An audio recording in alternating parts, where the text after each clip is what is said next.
Hello, hello, hello.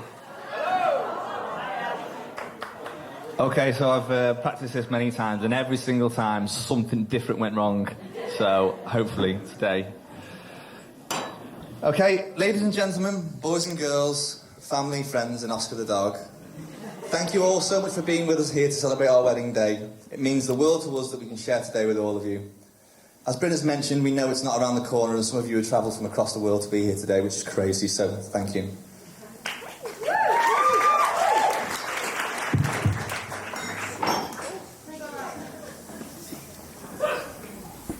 My speech is a bit more visual today, so if you can't see the screen, feel free to stand up and just move to the back of the room so you can see. Otherwise you might not get some of the jokes. I'm safe here. I'm safe here, aren't you? Beck, I've got makeup, it's okay.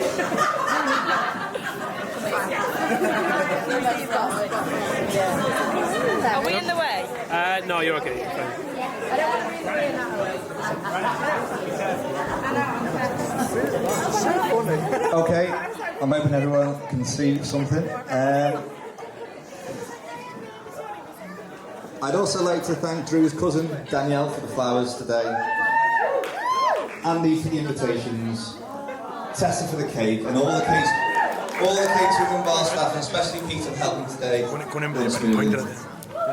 Before I forget as well, as the sangria is in front of you, or grape juice if you're a child, we would also like you to have a drink on us. So if you all have a look under your tables, just in front of you, you should find a drinks voucher that entitles you to a drink at the bar.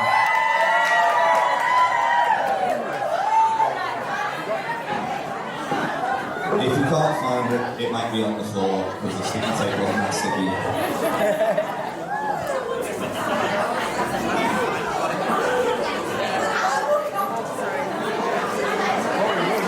Okay, everyone? Settle down now. Just because it's a free drink, come on. And now, everyone, if you all check underneath your seats, you will find nothing more, because we're not bloody made of money.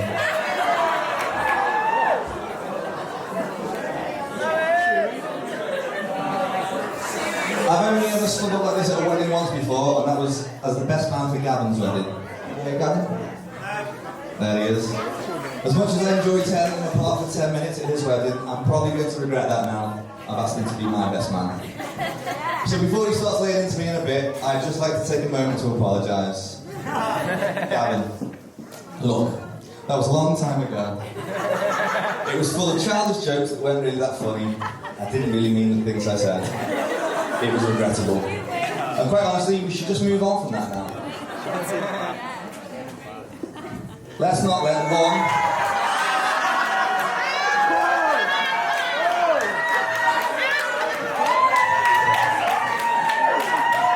Please, let's not let one tiny, small, little joke get in the way of a good friendship, okay? Great, wonderful. Well, I'll sort that out now. Back to the speech.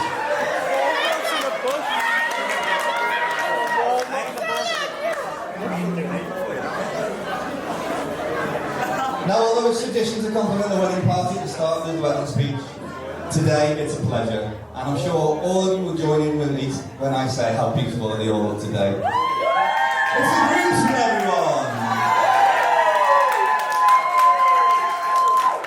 Oh, okay, I'm bridesmaids, of course.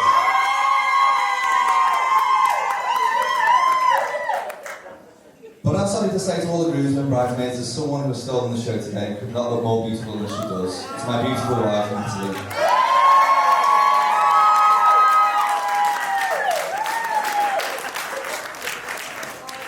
This is an extra bit. We actually had a rehearsal on Thursday at the church, and the Vicar Paul was going through the structure of the day. We'd not long arrived, and I was dying for a pint, and the rehearsal was going on and on. And I started to lose interest, and Paul turned around and said, "So there'll be a hymn here, and then a reading from the Bible, and then the vows will come next." And then he said, "At this point, there'll be a short address." And I said, "Oh, behave, the address is short enough. There'll be none of that." Now, I know you have all just heard from Britain that Natalie and I met in Spain, but I bet some of you in this room don't know how we actually met. To be honest, it was your run-of-the-mill boy meets girl story, nothing too exciting really. We actually met in a library where we were both studying. Bullshit. Excuse me? Alright, okay, or maybe it wasn't a library as such. Yeah, maybe a nightclub. But we were both students at the time, so we got talking about exams and coursework and that, as you do. You liar! Okay. Maybe we didn't do that much talking, but it's not what you think. It wasn't like that. I was quite a gentleman. In fact, I chose to take things nice and slowly.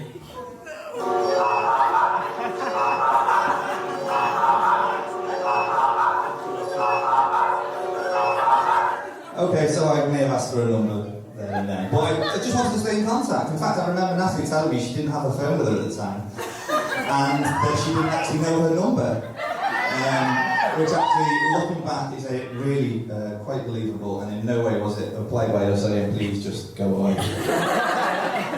Anyway, so I left it at that, and I thought I'd just try again next time. Fake news. It's fake. Phony. Fake. I don't know what's going on here, this damn thing's making a fool of me. Well, that aside, that was that, and that's how we met. Nothing more to add really, that was how we met.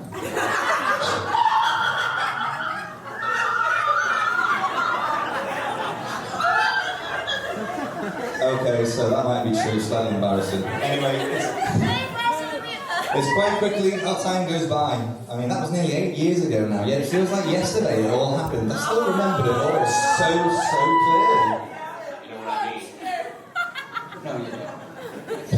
Okay. Maybe things were a little bit blurry. It may have been a heavy trip. Well, not like that. I mean, it was a heavy holiday. Anyway, like I said, it was just your typical boy meets girl story, really. But the important thing is, before we went our separate ways, I did get her number. Off her friend Olivia, who's really there. So thanks for that. It wasn't for you. That was with being here. Or you did shut the door in my face. I'm pretty sure I would have found another way to get hold of them. Well, what made it started out as texting and tweeting soon turned into so much more, but it didn't just happen when I was both working for it. The following year when we started dating, there was a small problem of being 1,000 miles apart. Natalie was living in Barcelona, lucky for her. And I was living on the Costa del Porto.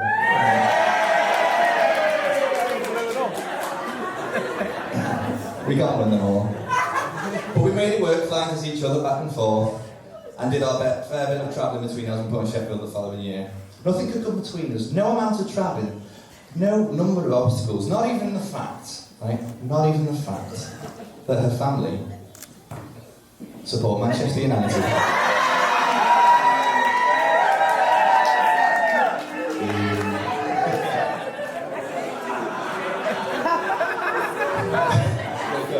Great thing. And you know what? I'm completely fine with that. It's not a problem. I'm fine. I'm absolutely fine, honestly. Seriously. Yeah, I'm fine. But the most important thing in a relationship is compromise. And if I have to live the rest of my life married to someone who's been brought up amongst Manchester United supporters, then I will. And you know why? Because she's worth it. And I won't change a thing about her. Okay, well maybe just a little change.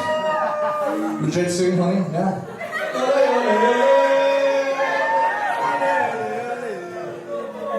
As you may have noticed, I opted to use a projector scheme for my speech today. I thought it might bring some visual aids to the speech, something a bit different, spice things up a bit.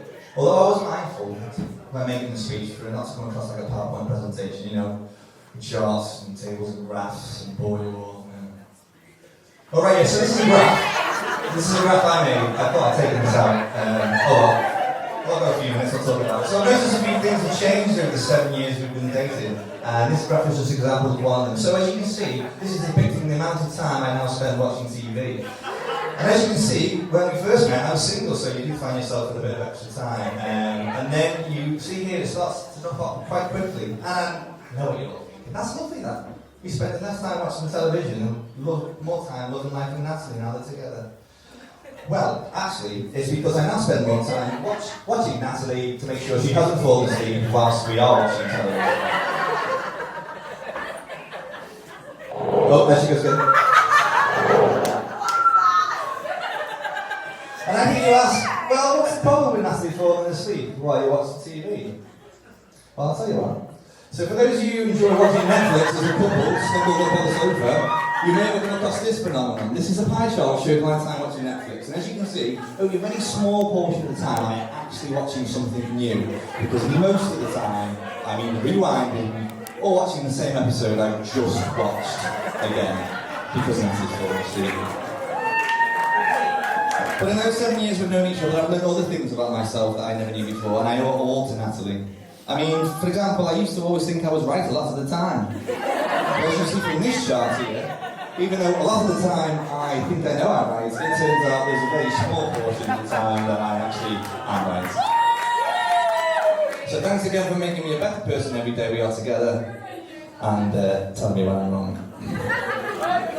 Not only could I not ask for a more perfect girlfriend and now wife who makes me a better person, I could have not asked for a more welcoming and kind-hearted family who have made me feel welcome from the moment Natalie brought me home to be. What more could I ask for from another two great brother-in-laws, a wonderful mother-in-law in Nana, and a proud father-in-law who have brought up a beautiful daughter in Natalie? Well, Bryn, I mean, you could let me have a go at your Ferrari at some point, you know? It has been 7 years now.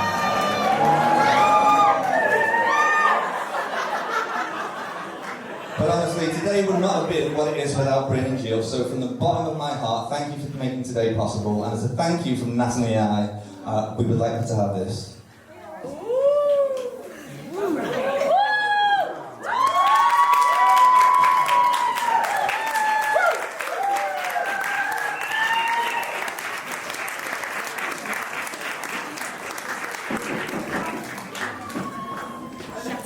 And I couldn't stand up here and not give a huge thank you to the family that brought me up to. Mum, Dad. If it weren't for you both, well, you know the thing. I wouldn't even be here, so thanks for that. But seriously, thank you to Mum, Dad, brothers, and my little sister for helping shape me into the person I am today. We must have done something right for Natalie to choose to marry me. And again, as a thank you, Natalie and I would like you to have this on us.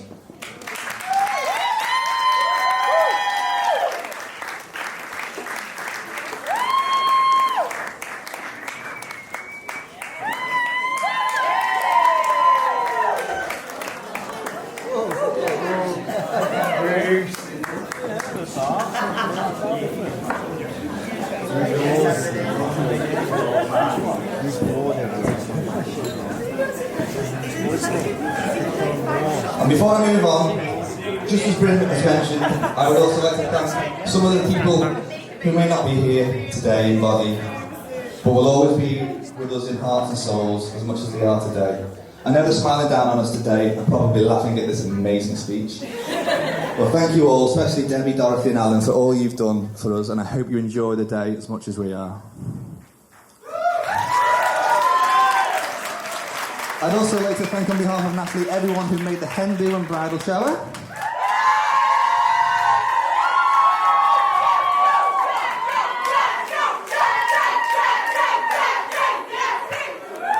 Natalie had a ball and told me she couldn't have asked for a better way to celebrate those occasions. And a personal thank you from me to Tessa, where are you?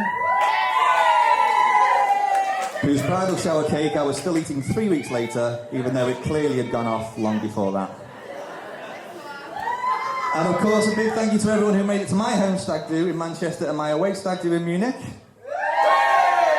Yes, I had to. I was making the most of it. If you've not heard of it, there is a bar in Manchester called Flight Club, and it's really very good. Go there. And here is the winning dart. Oh, hello. Here is the winning dart scored by the worst darts player of the day.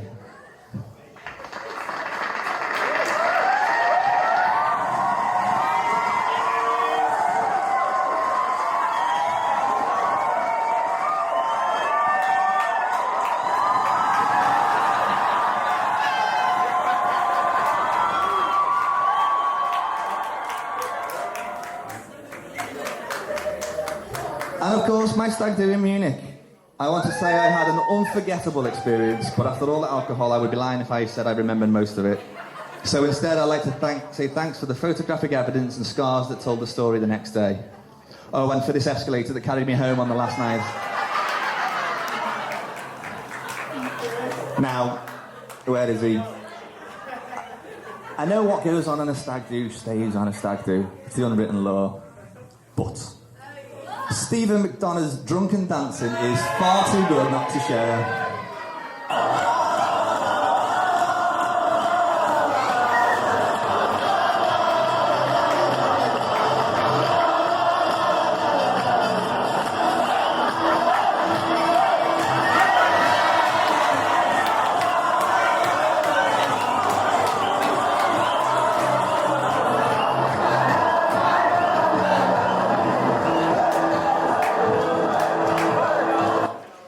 Like I said, thanks Steve for that. Like I said at the start of the speech, this is not the only time I've stood up at a wedding before after being Gavin's best man for his wedding. But as easy as that came to me, Natalie didn't think I'd be able to stand up here today and talk about how I feel about her in front of all her friends and family. Well, I hope to prove her wrong. Although it's hard to put into words just quite how I feel about Natalie, how do you tell someone that you couldn't imagine anything without them? How do you tell someone that not only are they the most perfect person, the most beautiful thing in your life, but that they are your best friend, your soulmate, your everything, and you love them with all your heart and will do to the very end? Well, there is one way.